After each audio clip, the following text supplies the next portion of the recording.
네, 안녕하세요. 서울시 사회적경제지원센터 시민기반 유닛의 김민정이라고 합니다. 오늘 저희가 성과공유회로 발표드릴 내용의 사업은 협동화 지원 사업이라는 건데요. 이게 어떤 사업인지 좀 궁금하신 분들이 많으실 것 같아요. 일단 이 사업은 저희 센터가 2013년에 초기에 이제 설립했을 때부터 탄생과 함께 진행되어 온 사업인데요.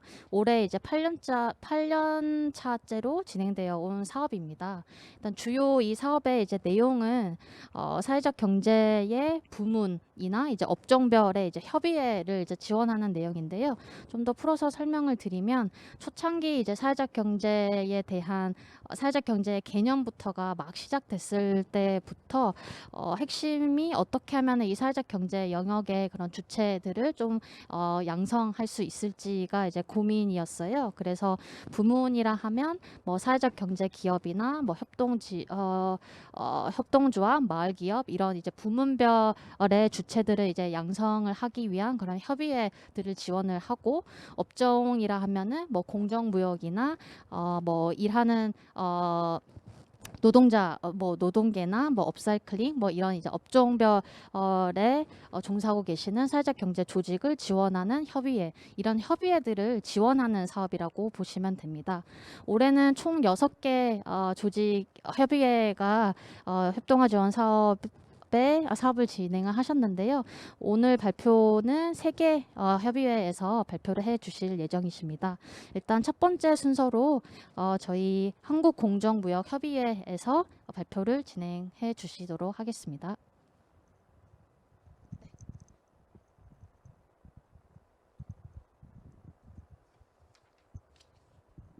네, 안녕하세요. 서울시 사회적 경제 협동화 지원 사업 사례 발표를 맡은 한국공정무역협의회 최선입니다. 본래 사회를 맡았던 분이 사정으로 인해서 제가 대신 발표하도록 하겠습니다. 발표 순서는 다음과 같습니다. 먼저 우리 기관을 소개하고 지난 3월부터 10개월간 진행해온 협동화 지원 사업 진행 내용에 대해서 설명을 하겠습니다. 마지막으로 본 사업을 통해 얻은 성과를 발표하도록 하겠습니다. 한국공정무역협의회는 2012년 사회적 경제와 시민사회를 기반으로 한 공정무역 단체들이 중심이 되어 설립되었습니다. 본 협의회는 공정무역이 시민의 일상이 되도록 한다라는 미션 하에 공정무역을 통해 지속가능한 사회를 추구하는 대한민국 공정무역 대표 기관이 되고자 노력하고 있습니다. 2012년에 서울시가 공정무역 도시 추진을 선언하고 시민들과 함께 공정무역을 실천하고 확산하는 공정무역 마을운동을 진행해오는 동안 우리 협의회는 서울시와 민간 파트너십을 기반으로 홍보, 캠페인, 교육 등 다양한 활동을 주도했습니다. 특히 2015년에는 대표적인 글로벌 공정무역 기구인 세계공정무역기구의 한국 네트워크 조직으로 국내외 주요 공정무역 조직들과 연대해오고 있습니다. 최근에는 서울 및 수도권을 중심으로 공정무역 운동이 확산되면서 보다 많은 도시들도 함께 참여하고 있고요. 본 협의회는 이러한 운동이 공동체, 기업, 학교로 확산될 수 있도록 다양한 지원을 하고 있습니다.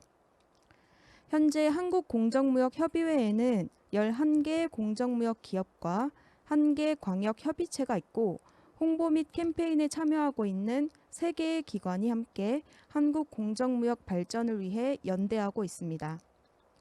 회원 단체들은 전 세계 26개국 71개 개발도상국의 생산자 단체와 파트너십을 통해 그들의 지속가능한 삶과 생계를 지원을 하고 있으며 최근 코로나19 확산으로 어려움을 겪고 있는 21개 공정무역 생산자 단체가 위기를 극복하고 생산력을 보존할 수 있도록 코이카, 한국사회가치연대기금, 열매나눔재단과 함께 생산자 지원 사업을 진행해 오고 있습니다.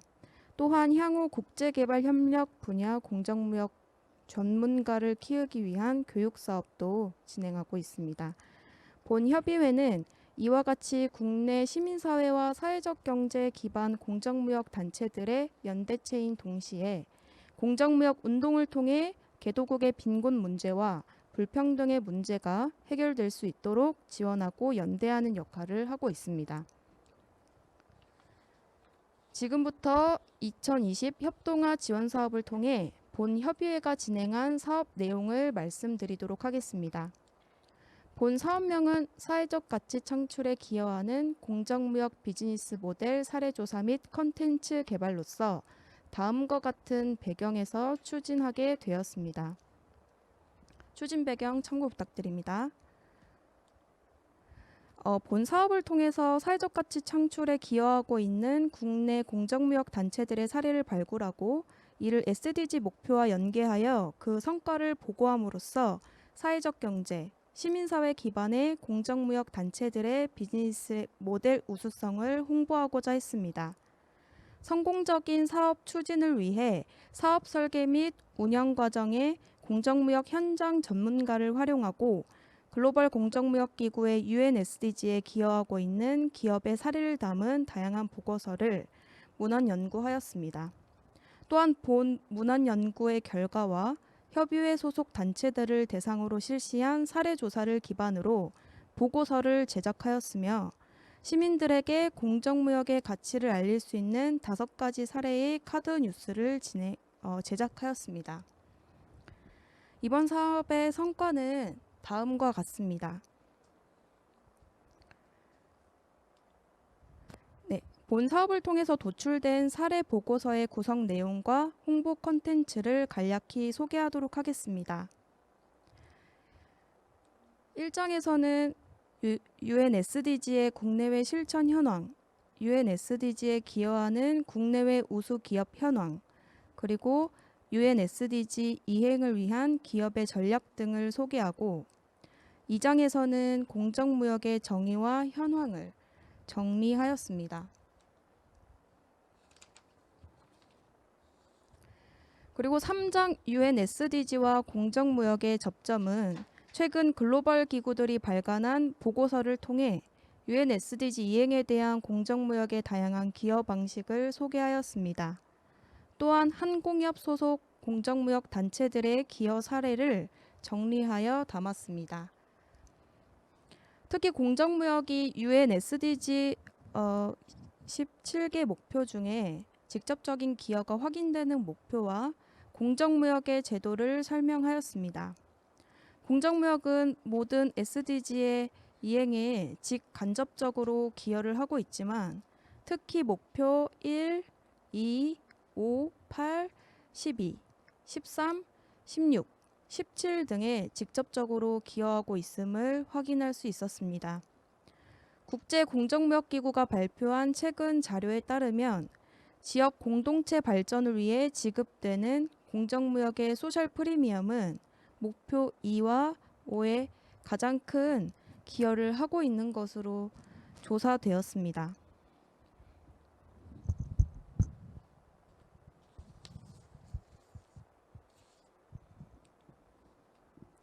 보고서의 마지막 부분에는 본 사업의 사례 조사를 통해 취합된 대표적인 한국 공정무역 단체들의 지원 사례를 UN SDG의 원칙과 연계하여 그 기여 현황을 소개하였습니다.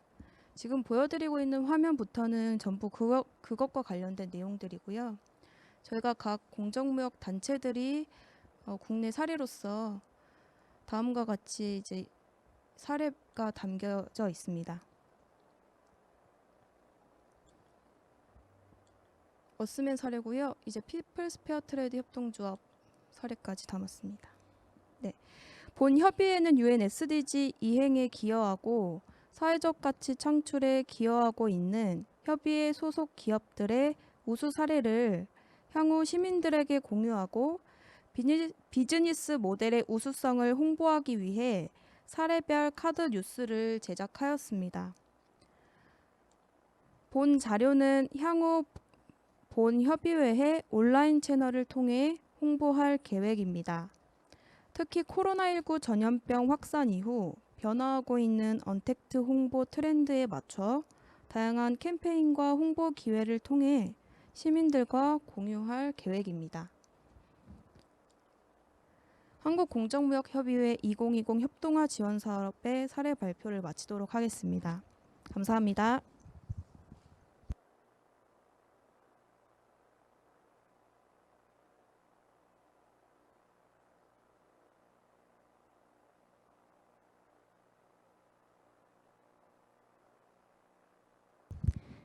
네, 한국공정무역협의회에서 발표해 주신 사례 너무 잘 들었습니다. 다음으로는 두 번째로 서울지역협동조합협의회에서 발표해 주시도록 하겠습니다.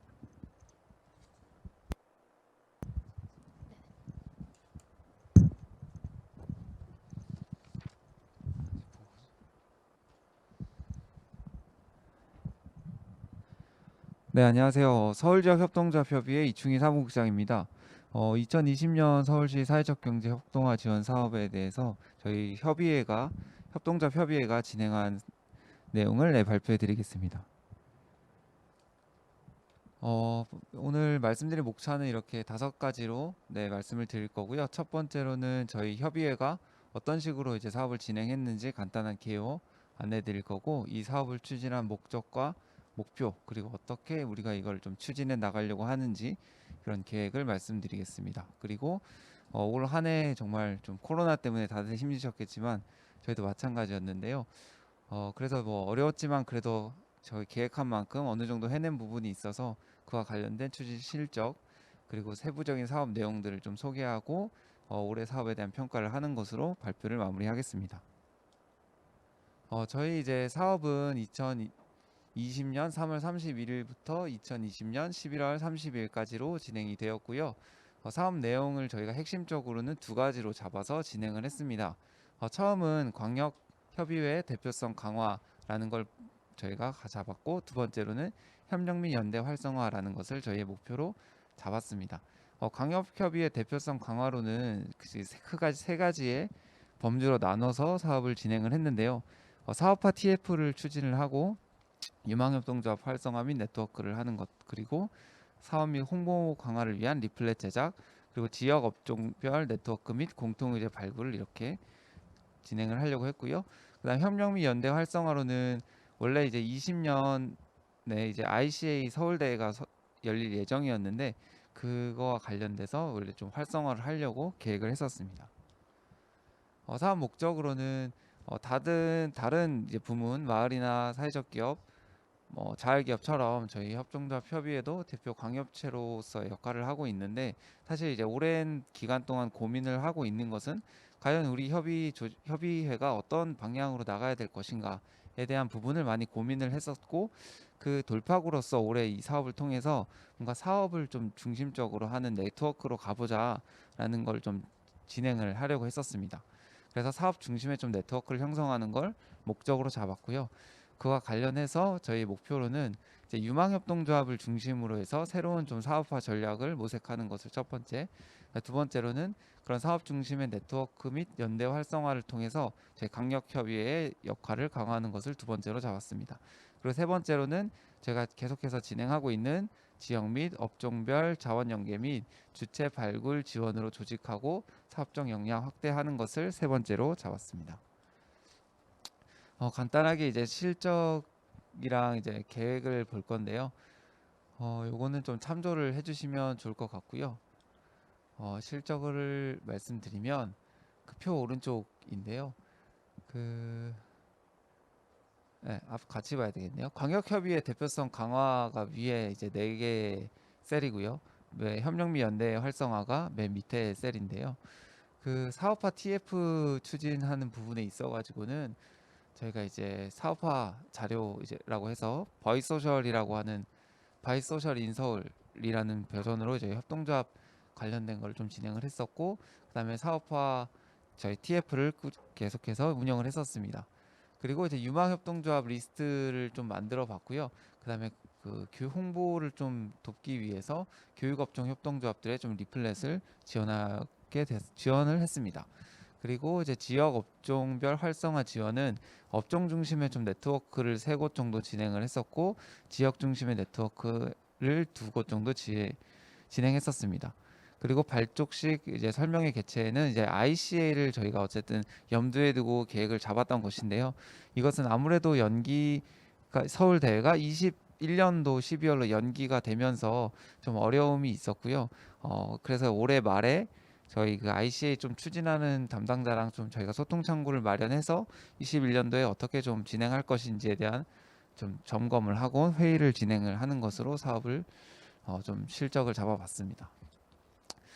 세부 사업을 내용을 좀 말씀드리면요. 저희 사업화 TF 추진은 그 배경을 말씀드리면 어쨌든 지역 활동 동력이 좀 많이 약화돼 있는데 이걸 좀 타개하기 위해서 제가 사업 중심의 TF단을 구성을 했고요. 상반기에는 바이소셜 인 서울이라고 하는 이 추진안을 마련을 했고 하반기에는 이제 협동조합 정체성 확립을 위해서 좀 네트워크를 추진을 했었습니다.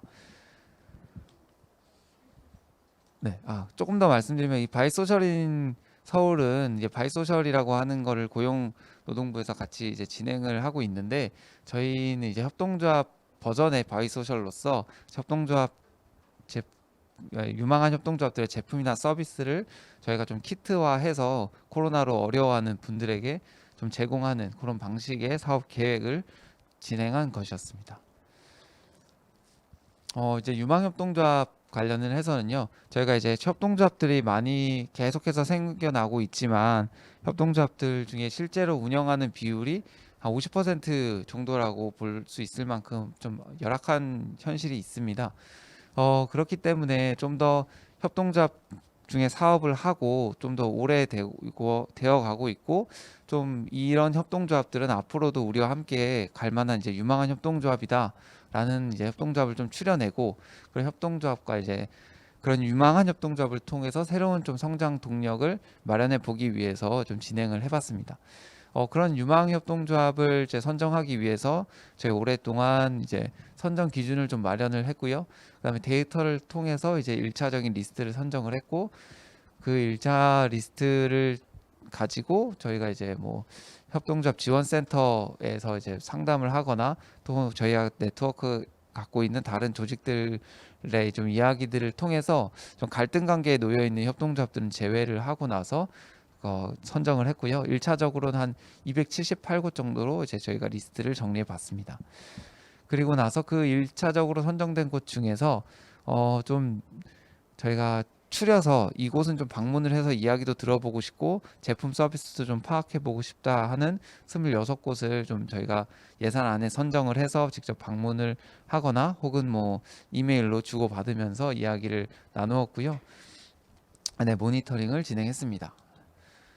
네, 요거는 참고해 주시면 좋을 만한 내용이고요. 저희가 유망협동조합 선정할 때 어느 정도의 리스트로 저희가 진행을 했었는지에 대한 이제 간단한 표라고 보시면 될 것 같습니다. 그다음 두 번째, 그다음 내용은 저희가 이제 공동 리플렛 제작인데요. 유망협동조합들 중에서 좀 저희가 묶어볼 수 있을 만한 곳들을 저희가 선정을 해서 좀 리플렛을 만들어 보자라는 사업 계획이었는데요. 아무래도 코로나 상황이다 보니까 모임이 어렵고 새로운 이제 추진을 만들어내기가 어려웠어요. 그래서 이제 저희 협의회 네트워크 중에서 좀 이런 사업을 추진할 만한 의지가 있는 곳들을 좀 찾아봤고 그 중에 이제 교육협동조합이 좀 의지가 있었습니다. 아무래도 코로나 상황으로 인해서 큰 피해를 입은 업종 중에 하나가 이제 교육 업종이어서 그랬던 것 같은데요. 그래서 이 교육협동조합들이 좀 모여가지고 어떻게 우리들이 좀 더 잘 할 수 있을지 사업 내용도 소개하고 좀 그런 내용을 정리해서 좀 리플렛을 만드는 것으로 좀 진행을 했습니다. 그리고 다음으로 진행했던 사업은 이제 지역 업종 등 이제 네트워크 지원 사업, 뭐 공론장 운영된 사업이 있었는데요. 저희가 이제 아무래도 코로나 사태다 보니까 요 코로나 시대에 우리가 협동조합이 어떻게 좀 대응할 수 있을지에 대한 내용으로 좀 공론장 운영을 위한 회의를 해봤고요. 거기에는 이제 수도권 워크숍이라고 해가지고 지난 8월 달에 인천에서 저희 수도권에 있는 협동조합들이 모여서 워크숍을 진행을 했습니다. 그리고 11월에는 이제 서울역 워크숍을 진행을 했는데요. 기본법 개정이라는 이제 협동조합 진영에서 좀 큰 이슈가 있어서 관련된 이야기들을 좀 나누었고, 그 다음에 좀 마찬가지로 K-뉴딜에 대해서 우리가 어떻게 좀 개입할 수 있을지에 대한 이야기들을 나누었습니다. 다음으로는 이제 지역 업종 관련한 네트워크 활성화 지원이 있었는데요. 지역 업종 관련해서는 이제 의료 협동조합 그리고 문화예술 관련된 업종의 협동조합, 그리고 교육업종 협동조합 이렇게 세 군데에서 저희가 이제 지원을 했습니다. 다음은 이제 사진을 볼 수 있고요. 그 위에 두 개는 이제 워크숍 관련된 내용이고 아래 세 개는 업종, 지역 관련된 회의 내용이라고 보시면 될 것 같습니다. 그다음에 이제 ICA 관련된 부분인데요. 그 세계협동조합 대회가 이제 21년 12월에 한국에서 개최되기로 결정이 되면서 연기가 된 거죠. 그러면서 이제 올해 어떤 식으로 우리가 대응을 해 왔었고 21년에는 어떻게 좀 진행이 되는지 관련된 회의를 진행을 했고요.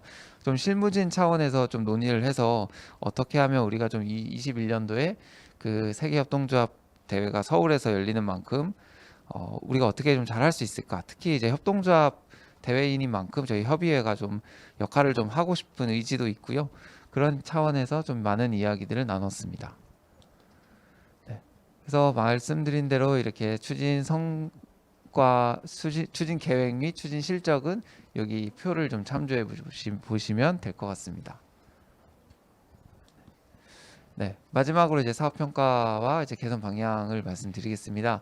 코로나19 발생으로 인해서 저희 대면으로 보통 이제 만나서 회의하고 이야기 나누고 이야기 듣는 게 이제 저희 협의회가 주로 사업 모델이었는데 이게 좀 어려워지다 보니까 동력이 좀 갈수록 약화됐던 게 좀 어려운 문제점이었습니다. 그리고 또한 ICA 역시 말씀드렸던 대로 21년으로 연기가 되면서 이거와 관련돼서 올해 하려고 했던 많은 이제 계획들 이게 좀 물거품이 돼서 많이 아쉬웠습니다. 개선 방향으로는 어쨌든 지금 이렇게 이런 성과 공유회도 온라인으로 진행되는 것처럼 저희 이제 협의회도 비대면으로 좀 모일 수 있는 방법들 좀 활성화할 수 있는 인프라들을 좀 갖추는 걸 저희가 좀 개선을 해야 될 것 같고요. 그다음에 유망협동조합을 올해 어쨌든 1차적으로 선정을 한 만큼 내년도에는 그 유망협동조합의 좀 상품이랑 서비스를 중심으로 좀 바이소셜 인 서울을 좀 집중적으로 진행할 필요가 있을 것 같고요. 마지막으로 이제 ICA 서울대가 확정이 된 만큼 저희가 이제 잘 계획해서 준비해야 하는 것으로 진행을 하면 될 것 같습니다. 네, 이상입니다. 감사합니다.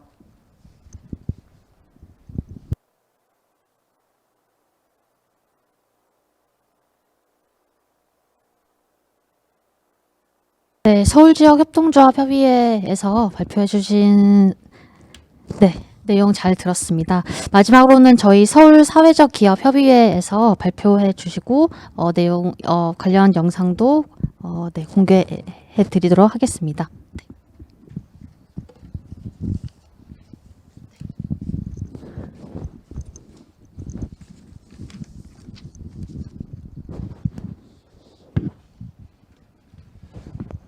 네, 안녕하세요. 저 서울사회적기업협의회 신형석이라고 합니다. 반갑습니다. 네, 저희 서울사회적기업협의회는요, 그 서울 지역 사회적 기업 간 연대와 교류를 통해 결속을 강화하고 정부와 기업 또 시민사회 등 다양한 분야와 협력함으로써 사회적 기업의 성장과 발전을 기여하는 것을 목적으로 하고 있습니다. 또한 저희 협의회는 서울 소재의 예비 사회적 기업 및 그 인증 사회적 기업 170여 개사가 회원으로 가입하여 있고 그리고 중간 지원 조직도 회원으로 활동 중입니다. 저는 그 2020년도 협동화 지원 사업으로 진행한 사업의 사업에 대해서 간단하게 말씀드리겠는데요. 저희는 일단 그 첫 번째로 협의회 회원사 간의 소통 강화를 통한 정보 교류 활성화, 업종 지역별 네트워크 강화 및 공동사업 발굴, 그리고 사회적 기업 정책 의제 발굴 및 관련 정책 대응, 이 세 가지 사업을 수행했습니다. 우선 협의회 회원사 간의 소통 강화를 위한 소통 강화를 통한 정보 교류 활성화를 보면요. 일단 저희는 그 59개 회원사를 방문해서 애로사항을 청취했고요. 그리고 그 코로나19로 좀 어려움을 겪고 있는 여행업종 기업과 그리고 신규 회원사 가입을 중심으로 만남을 가졌었습니다. 그리고 이제 그 사회적 기업이 이제 코로나19 상황에서 어떻게 대응할지 그 방안 마련을 위한 대표자 간담회와 청년 사회적 기업과의 간담회도 추진했습니다. 그리고 네트워크 상호 협력 증대를 위해서 사회적 경제 4대 부문 협의회 회의도 진행했고요. 그 서울시 학교 청소 용역 네트워크 기존에 저희가 이미 구축한 네트워크인데요. 판로 확대 및 지원을 위해서 기관 담당자와 간담회를 가져서 지원 방안을 모색하였습니다. 그리고 저희가 그 이번에 그 홈페이지를 좀 개편하면서요. 그 79개 회원사의 데이터를 확보해서 데이터베이스를 구축해서 이제 상호 거래 활성화나 이제 저희 회원사의 그 홍보를 위한 방안을 좀 마련했고요. 그리고 이제 그 코로나 위기 극복 생협 입점 기업 추천 등 그 적합업체 추천 그리고 또 기타 자원 연계를 12회 정도 진행했습니다. 그리고 두 번째 사업으로 업종 지역별 네트워크 강화 및 공동사업 발굴인데요. 그 신규 네트워크로서 청년 사회적 기업과 네트워크를 제가 구축했고요. 그리고 이제 돌봄 업종 네트워크 외에 세계 네트워크 모임을 첫 단추를 이미 끼운 상황인데 코로나19로 아직 활성화되지는 못한 상황입니다. 그리고 기존에 구축되어 있던 서울시 학교 청소 용역 네트워크도 이제 그 네트워크만의 그 브랜드화 그리고 조직을 뭐 사회적 협동조합이나 다른 형태로 유형으로 바꾸는 조직 강화 방안도 진행 예정입니다. 그리고 사회적 기업 대표자 회의도 사회 진행했고요. 그리고 이제 그 회원사 간의 그 온라인 네트워킹을 위해서 저희가 이번에 뉴스레터를 개편했습니다. 그리고 그래서 뭐 좀 개선된 상황 개편된 그 뉴스레터에서는 좀 오픈율이 좀 다소 개선됐고요. 그리고 이제 상호 거래를 위해서 그 회원사에서 홍보 요청이 그동안 없었는데 총 28회 정도 요청이 왔습니다. 그래서 저희가 이미 발표했고요.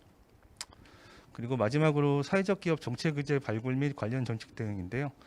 그 일단 코로나19로 일단 피해를 입으신 서울 사회적 경제 기업의 현황 파악을 위해 설문조사를 진행했고, 그리고 지원 정책에 대한 수요 조사를 진행해서 제안하였습니다. 그리고 민간 및 중간 지원 조직과의 간담회도 진행했고, 그리고 이제 서울시의 신규 인증 사회적 기업 재정 지원 사업의 그 정책 시행 방안의 개선을 제안하여 어느 정도 지금 진행될 예정입니다.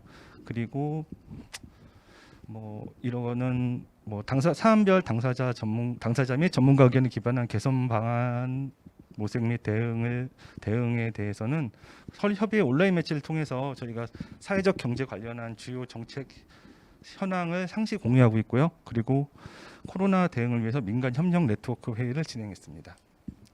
그리고 이거는 지난 11월 23일에 저희가 온라인 포럼을 진행한 건데요. 주제가 그 코로나19 가져온 미래 사회적 기업의 경영 환경 변화 K-뉴딜에 대한 접근법인데요.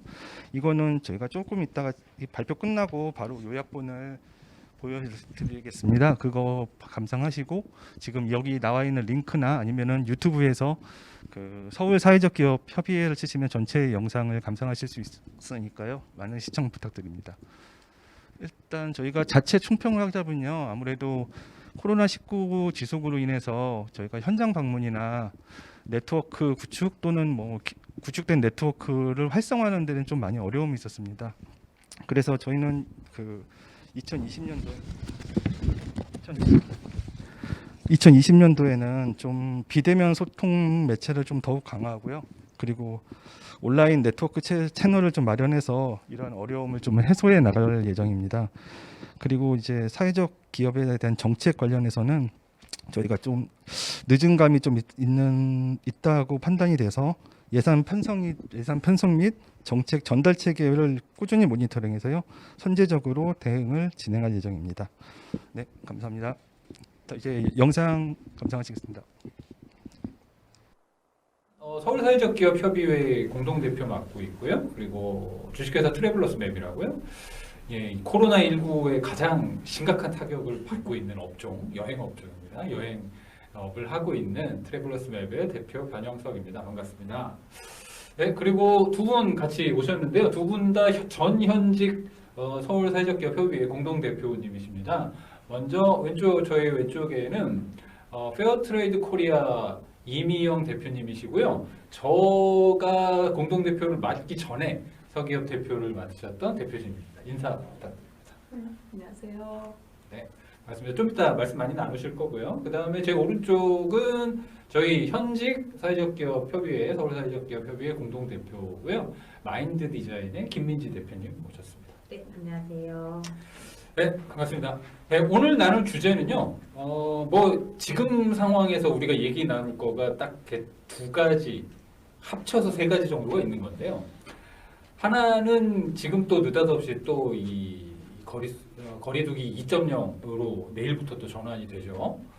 이 코로나가 우리에게 주는 영향, 그리고 이것은 앞으로 어떻게 바뀌어 갈 것인가, 또 사회적 기업가로서는 어떤 고민들을 가지고 있는가, 이게 이제 첫 번째 주제가 되겠고요. 두 번째는 그것에 맞춰서 한국에서 이제 한국형 뉴딜 정책을 이제 추진을 하게 됐어요. 아마 내년부터 본격화될 것 같은데, 여기에서 이 뉴딜이라는 새로운 그림 안에서 사회적 기업 혹은 사회적 경제는 어떤 역할을 할 수 있을까, 이런 고민이 이제 두 번째고요. 합쳐서 이 코로나 이후에 그리고 뉴딜과 함께 벌어질 우리의 새로운 미래까지는 너무 거창하죠. 어쨌든 그 앞으로 한 3년, 5년 정도의 시간 동안 사회적 기업들은 어떤 변화를 맞이할 것인가, 이런 얘기들 매우 짧은 1시간도 안 되는 시간이지만 저희 오늘 같이 나눠보도록 하겠습니다. 대표님은 업종이라고 하면 뭐라고 해야 돼요? 저희 행사를 행사. 주로 맡고 그렇죠. 네. 거기도 타격이 심각하잖아요. 아우, 정말 너무 심각하고요. 네. 그리고 공동체 안에서 자기가 책임감을 가지고 무언가를 실현했을 때 오는 효과 같은 것을 우리가 한국 사회에서 코로나로 인해서 잘 보여지는 것들이나 이런 것들이 있어서 공동체의 정신을, 우리 사회적 기업의 완전 기본 연대 정신이 있잖아요. 그래서 그런 정신을 잘 표현할 수 있어서 좋지 않을까, 이런 생각이 좀 들고요. 그리고 요즘에 이제 코로나19 때문에 또 저희 바뀐 일상 중에 하나가 마스크를 쓰는 그런 문화들이 많이 생겼잖아요. 배달을 해서 밥을 먹는다든지. 근데 이제 이거를 계속해서 뭐 한두 번 할 때는 별로 그런 문제의식을 못 느끼는데, 계속해서 마스크를 버리고 일회용품을 쓰고 버리고 이렇게 하다 보면 환경에 대한 자기의 그 문제의식들이, 제가 코로나 전과 후를 비교하면 주변 사람들이 확실하게 달라진 것 같아요. 환경의식이나 이런 것들이 조금 더 바뀌어서 사회적 기업들은 어쨌든 환경이나 이런 문화들의 대안을 가지고 계속해서 제품도 만들어내고, 우리가 그런 전략들이 많이 있었었기 때문에 그런 것을 또 기회 요소로 볼 수 있지 않을까, 이런 생각을 가지고 있습니다. 그 외에도 뭐 제가 좀 전에 말씀드렸던 뭐 정신이나 마음 건강, 그리고 서로 관계에 있어서 하는 것들도 사회적 기업들이 주로 의사결정을 하거나 조직 구성을 할 때에도 그런 의사 구조들을 많이 가지고 있었어서 그런 정신과 마음 건강 측면에서도 미래가 저는 좀 밝다고 생각하고, 무엇보다도 왜 가치 있게 소비해야 되는지, 이런 것들이 조금 더 많은 공감대를 불러일으키지 않을까라는 생각을 가지고, 저는 사회적 기업의 미래를 임팩트와 공동 연대 협력하는 의지를 가지고 있다고 하면, 저희가 이 기회를 잘 발판 삼아서 새롭게 우리 시장을 조금 더 발판 위에 올려놓을 수 있는 그런 기회가 될 수 있는 창구로 삼아야 되지 않을까라는 생각을 가지고 있습니다. 예, 사회적 기업의 위상과 역할 재정에 대해서 얘기 좀 들어보도록 하겠습니다. 대부분의 사회적 기업들은 굉장히 아주 심각한 경영 위기에 직면해 있고 어떤 고난의 시기를 보내고 있지 않나라는 생각이 들어요. 그러면서 과연 지금과 같은 방식으로 내가 사회적 기업을 계속 경영할 수 있을 것인가에 대한 좀 근본적인 물음을 마주하고 있지 않나라는 생각이 듭니다. 이게 사회 문제가 해결되는 속도보다 문제가 일어나는 속도가 연쇄적으로, 폭발적으로 나타나기 때문에 이러한 갭이 시민들에게 다른 한편으로는 보다 안전하고 지속 가능한 사회에 대한 열망을 많이 높이고 있지 않는가라는 생각이 들고요. 이런 위기 상황이 다른 한편으로는 좀 미래에 대한 어떤 변화의 욕구, 이런 것들도 높이는 부분도 있지 않나라는 생각이 듭니다. 뭐 다들 뭐 아시겠지만 전 세계적으로 나타나는 뭐 공통된 현상이라고 얘기를 했을 때는 일단은 글로벌 공급사 구조가 훼손되고 깨져서 이제 여러 가지 이제 어려움이 많은 거죠. 제품이나 서비스 이제 세계화됐던 여러 가지 패턴들이 좀 무너지고 있는 모습들도 보이고요. 그 다음에 일상화된 위험. 예, 이게 이제 뭐 어쩌다 한번 마주하는 게 아니냐, 그냥 우리 일상이 항상 위험 속에 존재하는 이런 정말 기후 위기에 대한 어떤 인식도 굉장히 높아지고 있죠. 그 다음 또 저희가 놓쳐서는 안 될 게 이제 경제적 양극화 현상이 더욱더 심화되고 있고요. 그래서 뭐 이런 걸 뭐 위험의 일상화, 뭐 위험의 개인화, 그 다음에 문제가 굉장히 복합적으로 얽혀 있고 또 되게 난해한 문제가 돼버린 거죠.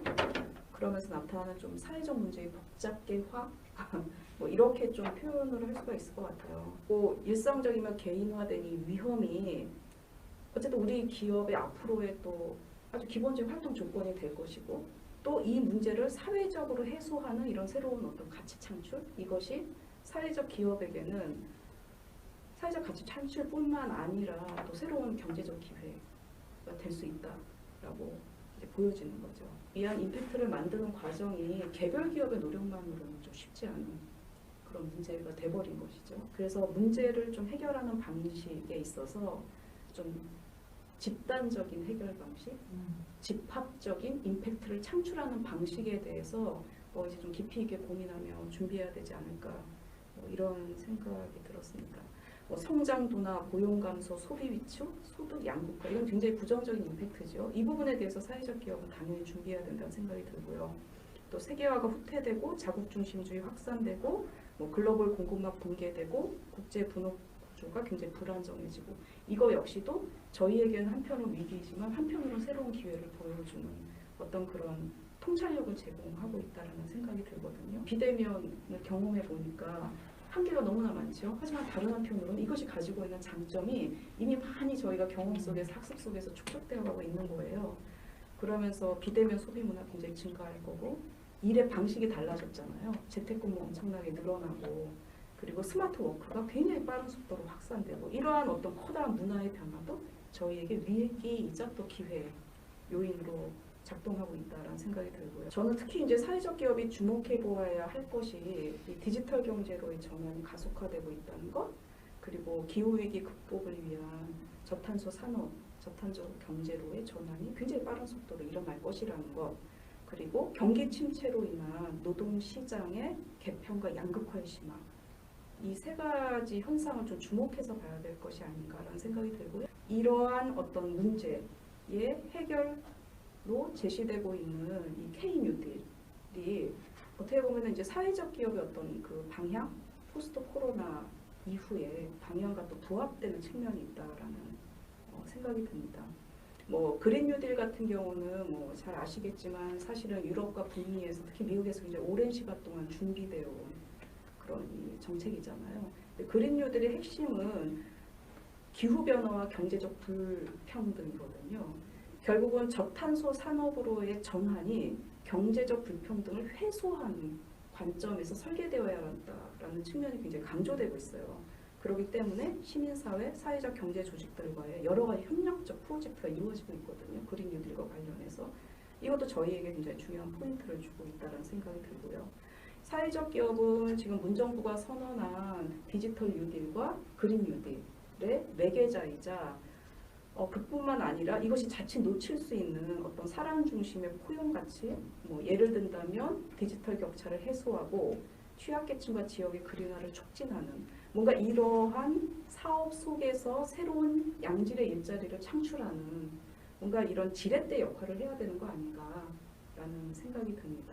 하고 싶은 것은 이러한 새로운 어떤 변화의 가치를 기업의 경영에 내재화하려는 노력이 필요하다라는 말씀을 드리고 싶습니다. 그래서 이런 거에 대한 솔루션으로 한국 사회에 지금 제시되어 있는 큰 아젠다는 사실 이제 뉴딜입니다.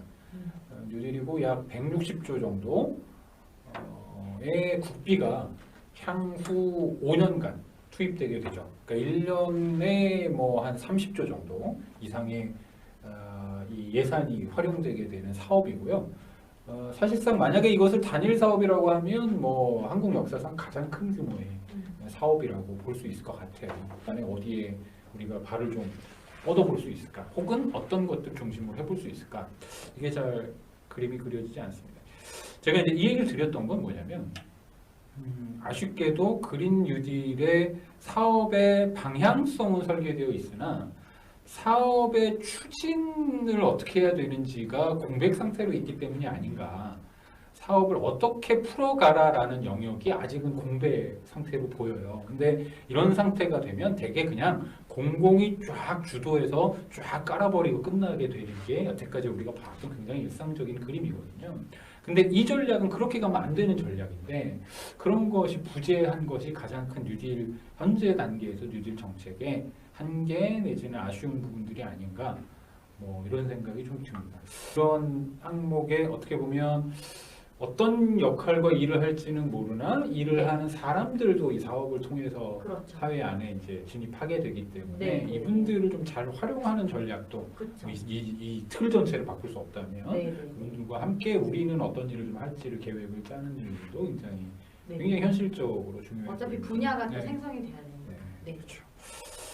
대로 잠깐 시간을 미루고 오늘은 아쉽지만 여기서 마치도록 하겠습니다. 네, 오늘 고생하셨습니다. 네. 초대해 주셔서 시청해 주셔서 감사합니다. 감사합니다. 네, 감사합니다. 감사합니다. 네, 모두 토론 잘 시청하셨을까요? 코로나19와 같은 이런 이제 생태적 위기, 기후 위기나 경제적 불평등과 같은 이런 좀, 큰 이제 외부 환경에 대응해서 어떻게 이제 사회적 경제 영역의 이제 부문별, 조직들과 업종별, 주체들이 어떻게 대응을 해 나가야 될지 각 협의회에서 고민을 하시고 대응을 하셨던 내용에 대한 사례를 잘 들었습니다.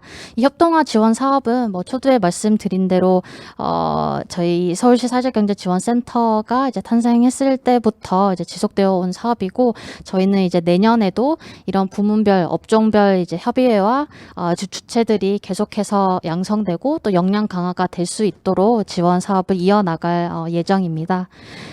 네, 그리고요. 마지막으로 저희가 이제 오후 4시부터 유튜브 채널 1에서 저희 이제 어제와 오늘 이틀 동안 지속되어 왔던 보따리 토크의 이제 클로징 행사가 있습니다. 그래서 다양한 좀 재밌는 내용들로 저희가 준비를 했으니까요. 채널 1로 마지막까지 시청해 주시면은 함께 해 주시면은 감사하겠습니다. 네, 감사드립니다.